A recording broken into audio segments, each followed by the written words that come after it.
Hi everyone, and welcome to our module on the vestibular system.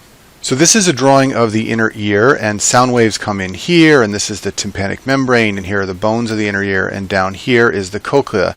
But there is this portion up here which was named the vestibule a long time ago because it was thought to be the inlet to the cochlea, and at the time people weren't really sure what it did, but we now know that it's important for position, balance, and equilibrium. And that's the vestibular system that's found in there, and that's what we're going to talk about in this module. So the vestibular system is a central portion of the inner ear, and it's found within the temporal bone, and it's got our system for balance, posture, and equilibrium. And it also coordinates our head and eye movements. So when you turn your head to the left, but your eyes stay focused on an object in front of you, your eyes have to move to do that, and that's a complex movement that has to be coordinated by the vestibular system. As your head turns left, the vestibular system has to detect that and tell your eyes to move right so that they stay focused on the object. You can really divide the vestibular system into two portions that do different jobs. And the first portion is called the semicircular canals. And these are these three loops down here on this drawing I've shown. And they detect rotation of the head in the X, Y, and Z planes of motion. So when you turn your head left or right, these canals detect that motion and respond accordingly. They're filled with a fluid called endolymph, and they have these little bulges at the base called ampulla, and the ampulla have hair cells that bend when you rotate your head, and the hair cells release neurotransmitters, and that creates an action potential that goes to the brain and lets it know that your head is turning in one of the three rotational planes. And it sends more or less signals based on the amount of motion so that your brain can detect how much your head is turning at any given point in time. The second functional portion of the vestibular system is the utricle and the saccule, and these are called the otolith organs. And these are over here on this picture. This is the utricle right here, and this is the saccule right here. They're little bulges in the vestibular apparatus. And these respond to linear motion, so gravity pulling you down or moving forward or backward. And they contain these little stones called otolith. Otolith is a Greek word for ear stones, and these are calcium carbonate crystals that sit on top of hair cells, and they drag the hair cells in response to motion. So inside these structures you have a series of hair cells like this, with a stone on top of it, and when you move in a linear direction, the stone drags the hair cells this way or drags it that way, and this tells the brain which direction you're moving, and it generates vestibular neural activity. Some people think of these like the bubble in a carpenter's level. It sort of rolls left or right depending on which direction you're moving linearly.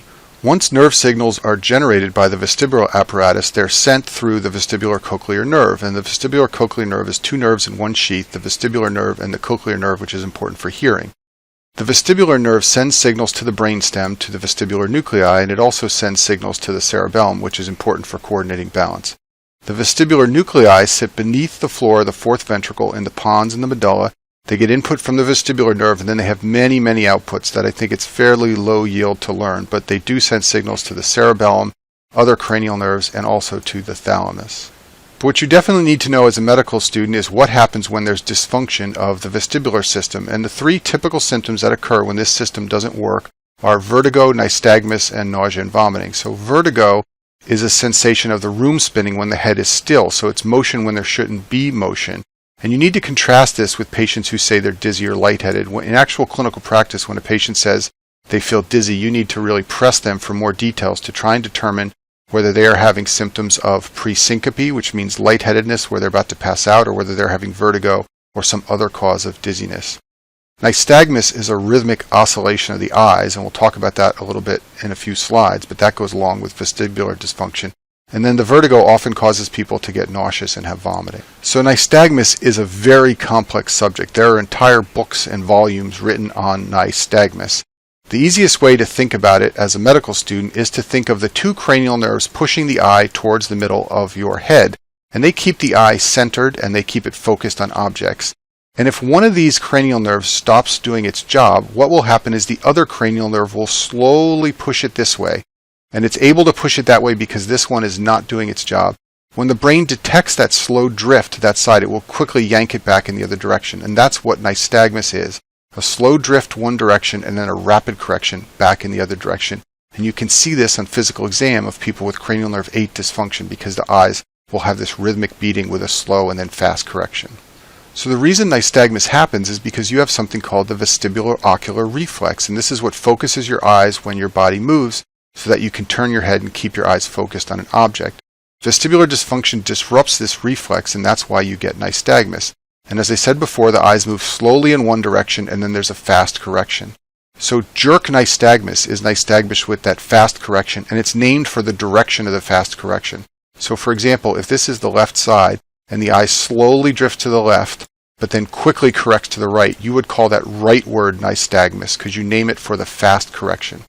And so jerk nystagmus can be left, right. It can be torsional or rotational where it's moving in a clockwise or counterclockwise direction, and it can be upbeat or downbeat.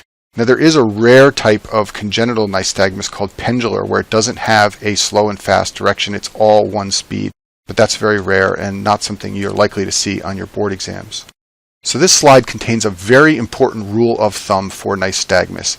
Left, right, and torsional or rotational nystagmus is seen with peripheral vestibular dysfunction, so problems with the vestibular apparatus itself in the inner ear. Upbeat and downbeat nystagmus is seen with central vestibular dysfunction, like brainstem lesions, like strokes, like tumors. And you need to remember this rule of thumb because you'll often be presented with patients on tests who have vertigo and nystagmus, and this will help you figure out the cause. We're going to talk more about this in the next few slides, but just keep in mind this rule of thumb. So when patients have vestibular dysfunction, they will come to their physician complaining of vertigo, and the physician's job is to determine whether it's a peripheral or central cause. And the reason is that peripheral causes are usually benign and central causes are often bad. Peripheral causes are usually an inner ear problem. The most common of these is benign positional vertigo or BPV. Peripheral vertigo can also be caused from vestibular neuritis and Meniere's disease, and we'll talk about all these in this module. The central causes are usually very bad things like a brainstem or cerebellar lesion. It can be a stroke or TIA. It can be an infarction or hemorrhage, or you can have a tumor in the posterior fossa, and this can give you central vertigo. So let's talk about the clinical features of central and peripheral vertigo. If you have central vertigo, which remember is the bad kind, you will have purely vertical nystagmus. So the nystagmus will be upbeat or downbeat. It will not be left, right, or torsional.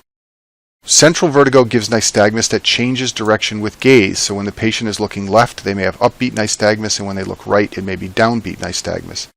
If you do positional testing, where you lower the patient down onto the table and examine their nystagmus, you will get immediate nystagmus. We're going to talk more about this in a little bit, but there is a maneuver to diagnose benign positional vertigo, and it normally produces delayed nystagmus when you lie the patient flat.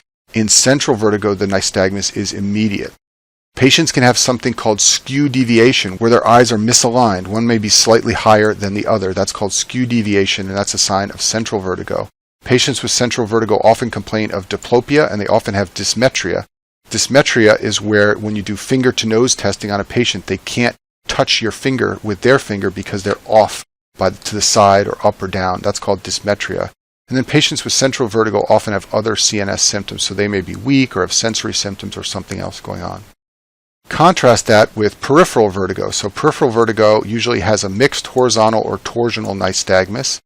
If you do positional testing where you lie the patient down on the table and examine their eyes, you will see a delay before the nystagmus occurs. So in a board question, they'll say the patient was lied down on the table and nystagmus occurred after a 10 to 15 second delay. That's typical for peripheral vertigo. The nystagmus may fatigue with time. So initially when you lie a patient on a table, you'll see lots of nystagmus and it'll stop after a few seconds. There's usually no other neurological symptoms, and they have normal proprioception and a stable Romberg test. All these are features of peripheral vertigo. So I mentioned positional testing in the last few slides, and the way you do positional testing in a patient with vertigo is to do something called the Dix-Hallpike maneuver. So this reproduces vertigo and causes nystagmus, and it's basically done to diagnose benign positional vertigo, which is the most common cause of vertigo. It's a peripheral cause, and it's benign, as the name suggests. So what you do is you seat the patient on the examining table, you have them extend their neck backwards and turn their head to the side. Then you rapidly lie them down on the table. Usually the physician assists them lying down on the table, and you let their head hang over the end of the table while it's extended and turned to the side. If they have benign positional vertigo, which is the most common cause of vertigo, you will get a typical result. So what will happen is there'll be no symptoms for 5 to 10 seconds. Remember, symptoms in nystagmus are delayed in peripheral vertigo. Then they will say they're getting vertigo, they'll feel the room spinning, and then they usually develop torsional nystagmus. So this is clockwise or counterclockwise nystagmus. Don't get confused on board exams. They sometimes describe this as upbeat torsional nystagmus, and what they just mean is that it's moving up and then torsionally. But if it's got the word torsional in it, it's usually the benign form of nystagmus. The symptoms resolve when they sit up, and they have fewer symptoms if you repeat this maneuver over time. That's a typical result for benign positional vertigo. If you get anything that doesn't match with this typical result, then you have to be worried that they may have a central cause. So for example, if the vertigo develops immediately, if the nystagmus develops immediately, or if you see upbeat or downbeat nystagmus that is pure, that can all indicate a central cause of vertigo. So in the last few slides, I'll talk about some of these common causes of peripheral vertigo. And the first one is benign positional vertigo. It's also sometimes called benign paroxysmal positional vertigo, and it's abbreviated BPV or BPPV depending on which title you're using for the condition. And this is vertigo that occurs with head turning or position changes, and it's due to calcium debris in the semicircular canals. This is called canal lithiasis. So the debris in the canals moves those little hair cells and causes you to sense motion when you shouldn't be sensing it. You diagnose it by the Dix-Hallpike maneuver, which I just described, and if you get any deviation from the typical result of the Dix-Hallpike maneuver, as I said before, that's when you consider imaging, because there may be a central cause. What you're always afraid of when you're seeing a patient with vertigo is that they have a central cause being missed, so you want to make sure it's truly benign positional vertigo. And then there's a treatment for this called the Epley maneuver that can reposition the otoconia in the ear. It's somewhat similar to the Dix-Hallpike maneuver. You lie the patient back and then you turn their head as it hangs over the table, and you repeat this several times. A physician or a physical therapist can do it. And it repositions those stones in the ear and it makes the BPV go away. Another cause of peripheral vertigo is vestibular neuronitis. It's sometimes called labyrinthitis, and this is a neuropathy of the vestibular portion of cranial nerve 8 that usually happens after you've had a cold. It's usually viral or post-inflammatory. It's benign and self-limited, and I've actually had this myself a few times after a cold, where I get a little bit of vertigo when I turn my head left to right. It's pretty mild and it usually goes away on its own. And then the last cause of vertigo we'll talk about is called Meniere's disease. So this is when you get excess accumulation of endolymph. It's called hydrops, and you get swelling of the labyrinthine system. So there are three classic symptoms for Meniere's disease, and you should know what they are. The first is tinnitus, so patients will complain of ringing in one ear. They'll have sensory neural hearing loss in one ear, and remember, that means the Weber is louder in the normal ear, and the Rene test shows air conduction greater than bone conduction. I discussed both of these things in the module on the auditory system. And finally, they have vertigo. So if you're presented with a patient who has ringing in the ear, hearing loss, and vertigo, they are probably describing Meniere's disease. The treatment is to tell patients to avoid high salt foods because this decreases the amount of endolymph in the ear.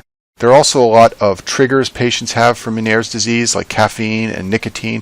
So you tell them to stop doing these things. These are vasoconstrictors and they can block flow out of the inner ear. And then sometimes patients are given diuretics to try and lower the amount of fluid in the inner ear. And that concludes our module on the vestibular system.